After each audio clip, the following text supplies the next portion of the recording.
Positive verb. আমরা আজকে positive verb সম্বন্ধে শিখব। যখন কোনো ব্যক্তি যখন কোনো ব্যক্তি নিজে কাজটি করে না, অপরকে দিয়ে কাজটি করা, তাকে পজিটিভ ভার্ব বলে। পজিটিভ ভার্ব হলো হ্যাভ, গেট, মেক, লেট। এই পজিটিভ ভার্ব হলো কি কি?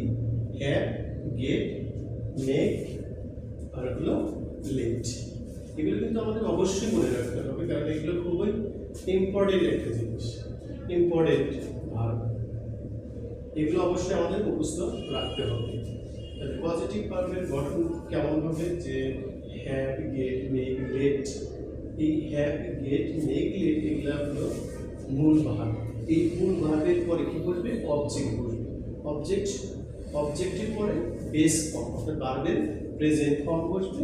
তারপরে হলো ভার্বের প্রেজেন্ট ফর্ম বা পাস্ট পার্টিসিপল ফর্ম বসবে। তাহলে পজিটিভ ভার্বের আমরা কিছু উদাহরণ দেখে নেই। যেমন I had my hair cut, আমি আমার চুল কাটালাম। I had my hair cut, আমি আমার চুল কাটালাম। She got her watch repaired, অর্থাৎ সে তার ঘড়ি মেরামত করলো। She got her watch repaired, সে তার ঘড়ি মেরামত করলো।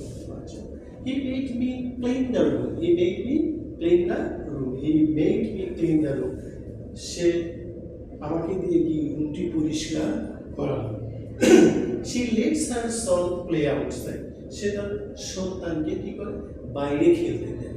She lets her son play outside, সে তার সন্তানকে বাইরে খেলতে দেয়। They made the child carry the bag, অর্থাৎ তারা শিশুটিকে দিয়ে তাদের ব্যাগ বহন করালো। তাহলে